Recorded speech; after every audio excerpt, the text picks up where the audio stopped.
How's it going, YouTube? How y'all doing today? I took measurements on these cattle yesterday. I got Buddy. Took a tape measure around Buddy. I realized yesterday that Buddy, he's actually so large now that I am unable to get the tape measure around him by just kind of bear hugging him. And so he's definitely growing. I took his weight yesterday. He came in at about 540. On April 26th, he weighed about 540. And on April 11th, so it was like a 15 or 16 days, or was it the April 27th or something like that? Yesterday he came in at 540. But on April 11th, when I weighed him, he weighed 495. And so he put on about 45 pounds over about 16 days. Oh, it was 16 days was I remember, because it wasn't quite 3 pounds a day, but he came in at about 45 pounds of gain over 16 days. And so right now, with this current ration that I'm putting these animals on, they are doing much better than I anticipated. But here's the thing, I got some smaller animals. I also got some bigger animals. And so Buddy, I tried to weigh little guy too, but it was so difficult for me to get the tape measure around him that he just kind of started walking off on me. I sat there and I tried to get the tape measure around him, and he just kind of had enough of it and just walked off on me. But they're gaining, these animals are gaining about 2.5 to 2.75 pounds a day right now. And well, I took the bottom number on that estimate, 2.5, and I ran the math on a calculator so I didn't mess it up. And 2.5 pounds of gain across 25 animals over 80 days is about 5,000 pounds of total gain across all the animals. And so 5,000 pounds of total gain across the animals is what I'm anticipating right now. And my total cost to feed to put the 5,000 pounds on the animals is going to be about $3,200. And so I'll be putting in $3,200 to put in about 5,000 pounds on these animals.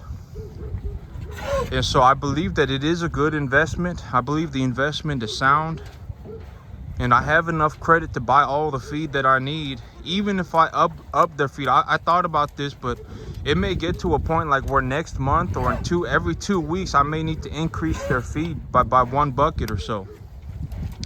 And even if I had to increase their feed by 1 bucket or so every two weeks, my feed costs would still be drastically lower than the amount of gain that I'm getting on these animals. And so my big thing, well, these animals, they are on ryegrass right now. They're on a field of ryegrass, and they're getting about 7 to 8 pounds of grain a day each. And when they're on this diet, they gain about 2.5 to 2.75 pounds a day is what I'm finding when I measure them and then I pencil it out. My cost of gains right now are at about I believe that the number is somewhere like 70 cents a pound. It's costing me about $3,200 to put about 5,000 pounds on these animals. And so if I invest $3,200, I can put about 5,000 pounds on these animals. And so the cost to gain is something like 60 to 70 cents a pound. So if I make a profit of $1 a pound, I'll every single pound that these animals put on, I'm making 40 cents. And so 40 cents times 25 is essentially what I'm making every day when I feed these animals this feed. I actually forgot the numbers. There were a lot of numbers and I forgot them. But I'm actually making like something like $10 to $15 a day right now, just by feeding these animals in terms of cash flow. And so, I also get my tax benefits on them and all that too. And I get to, if in a situation where I make $1 a pound, I am netting a profit of about $10 to $15 a day as of right now. And I would think that most of these animals are going to go for more than $1 a pound. A majority of these animals will likely go for more than $1 a pound at the market, even if they're 750 pounds. And so I do have some bigger, larger framed animals that I brought in. Like this is a larger frame animal right here. He's taller. And he's just got more mass on him. And an animal like him, he'll probably be about closer to 800 pounds at a year old. A smaller framed animal like my little bottle calf, Big Boy, he's probably going to be closer to about that 6.5 weight, maybe 7. This guy may actually be about 850 when he's a year old. This guy's one of my bigger animals. He's just not very wide. He's very tall and he's pretty long, but he ain't very wide. And so I'm thinking that if he was a bit wider, he has the capacity to put on a tremendous sum of weight. But he's a little bit thin. He ain't thin. He's just a little bit narrow across the top. And so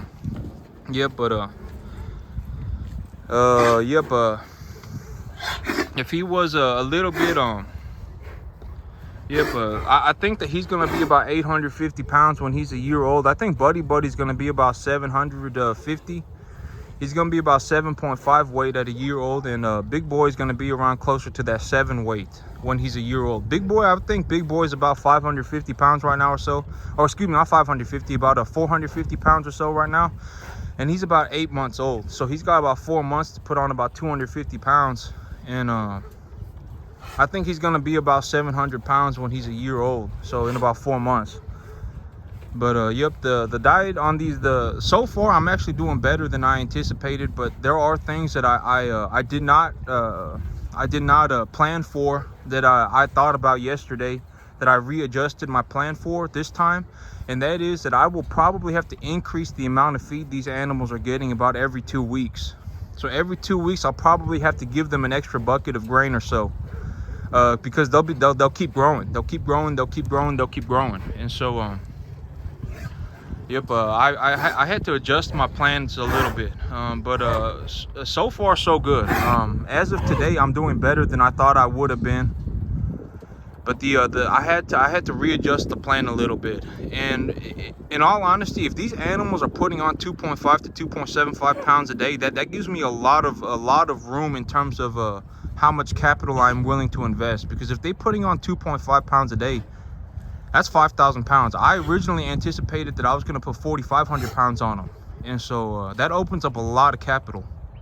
If I'm actually putting on 5,000 instead of 4,500, I'm doing about 12 or something, 12.5 or something % better than I thought I would have been doing. And so that opens up a lot of capital for me to invest into these animals if I'm doing that well. And I took my measurements pretty carefully yesterday. And so but these animals, if they just get about 7 to 8 pounds of grain a day, and they get put on a field of ryegrass that's about 5, 6, 7 inches tall, they'll put on about 2.5 to 2.75 pounds a day. And so these animals, they gaining. I can actually see it when I look at them. I'm like, man, these animals are starting to really thicken up. They've been on this diet for just over a week now, and I can see it. Well, we also got a lot of rain on this field, and I put a lot of fertilizer on this field too, and so the grass is really growing. And so that's also helping a lot. But these animals are gaining. They are gaining weight. My Sudangrass, man, the pigeons are going ballistic for the Sudangrass. Y'all want to go see the Sudangrass? I'll go show you all the Sudangrass real quick. I'm gonna see if I can get the pigeons off of this grass right here. But the pigeons are going after it. Give me a second here. Gotta get this thing chained up, or the cattle gonna break loose, right? Give me 1 second. It always gets caught on the fence right here, and then my jacket always gets caught on the fence too.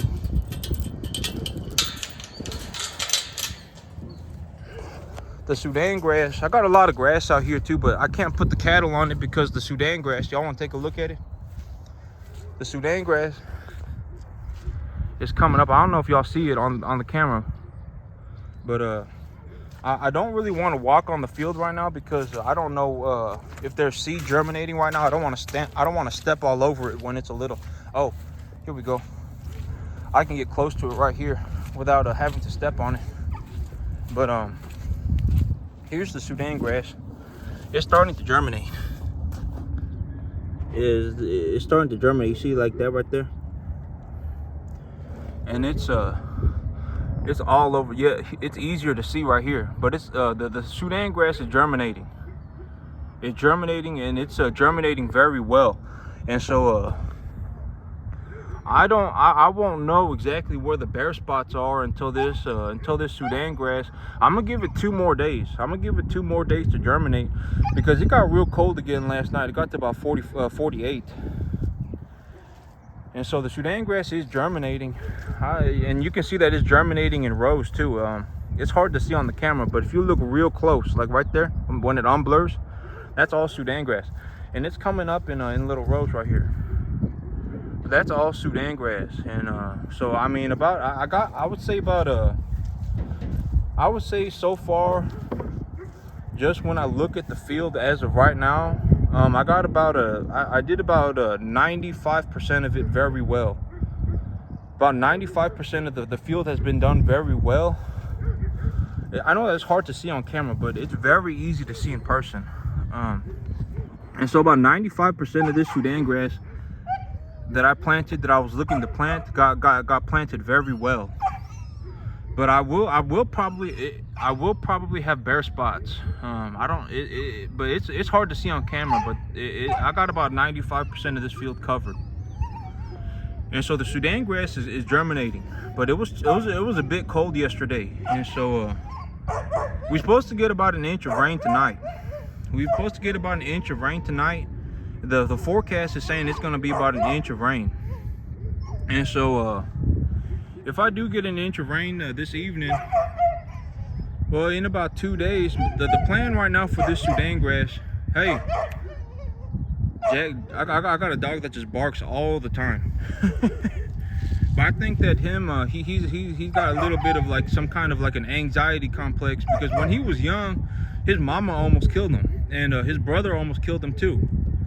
That crazy dog that I have, she had him. I remember I looked back there. It happened twice, but she had him by the back of the neck, and she was ripping at him and dragging him across the ground, like literally across the farm. And I don't know why she did that, but she had him by the back of the neck, and she was dragging him across the farm, and like ripping at him, and he was bleeding real bad and everything. But I mean that's a different story. I had a puppy who died from a gash in the back of his neck. He had a big old gash in the back of his neck, and he bled to death. And I think that the mama dog, the crazy dog that I have, I think she killed him, because she was doing the same thing to her other puppy. And so that other puppy, I think he's got like some kind of an anxiety complex where he really does not want, he likes seeing me because I saved him. I ran over there and I whooped that dog bad. She nearly killed him.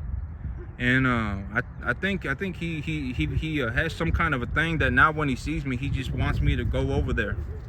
But I don't know what's going on. But yep. But that's a different story. This Sudan grass is coming in, and so it's coming in these rows right here. And the rows, they're not perfect, but that's perfectly fine. I have 40 pounds of Sudan grass seed, sorghum Sudan grass seed in a bag. Oh my gosh, I just stepped directly on a row. Okay, so that's where the first row is. Oh, whoops. But it's coming in, and I would say about 95% of it got done pretty well. And so the 5% of it that's just kind of wonky looking, I can always go over that with the hand seeder and just broadcast it on here. And so this sorghum Sudan, and I'm gonna do that in about 2 days. In about 2 days, we got one last cold front, kind of semi-cold front here today. It's about 48 degrees. But in about 2 days, the low is supposed to be about 60. And when the low is about 60 and the high is about 80, that's about the time that I should have been planting sorghum Sudan grass. but it's okay. It's fine. And also the pigeons went nuts for this field. The seed sat dormant on this field for about a week, and the pigeons were all over it. They were just all over it. And so I'm sure I'll have some bare spots where the pigeons just pecked at it real bad, and I can always just seed that portion of the field in by myself by hand. And yep, the rest of it looks very 95% of it looks very good from what I'm able to see right now. But one of the big things that I'm looking out for right now is that I'm just kind of I'm gonna have to take a good look at it here in a couple days to make sure that nothing drowned. I've had seeds drown here before in Texas. When our spring rains, when our spring showers start, sometimes they are so severe that they will drown the seed. And so I'm gonna keep my eyes out for that. But so far so good. The sorghum Sudan is definitely growing in. And here in about 45 to 60 days, I got an extended maturity sorghum Sudangrass. So this Sudangrass is supposed to have delayed seeding. And so this sorghum Sudangrass, I'm gonna cut it at about 45 to 60 days. And so here in about a month and a half to 2 months, I'll be cutting it. And my big plan for this was if I have a capacity to bale it, if the weather is good enough for me to bale it, I'll bale it. And then I'll either hold on to it or sell it, or do both. I'll sell what I can and then hold on to the rest of it and feed it to the cattle. Or if the weather isn't good enough for me to bale it, I'll zero graze it. I'll cut it and then feed it fresh to the cattle. That was the plan with this sorghum Sudangrass. And so yep, but if I can sell it, I'd rather sell it, because if I can sell it, I can put it down as revenue on my farm, and then I can take that income and purchase grain. And when I purchase the grain, I can deduct the cost of the grain on my taxes. And so if I can sell it, I would prefer to sell it. But what's realistically going to happen is that I'm probably going to sell a portion of it, and then I'm probably going to keep a portion of it. If I sell all of it, that's fine. But that's also dependent on the weather, right? Just because I have a capacity to sell all of it does not mean that I will, because if it rains a whole lot, I won't be able to bale it anyway. And so that's kind of how I look at hay. I don't look at hay as like a feed expense, because ultimately hay, if I sell it, I'll make all my money back and then some. And like the $500 that I put into seeding this field, into fertilizing it and all that, and the diesel that it cost me, the $500 that I put into it, I'll get it back, right?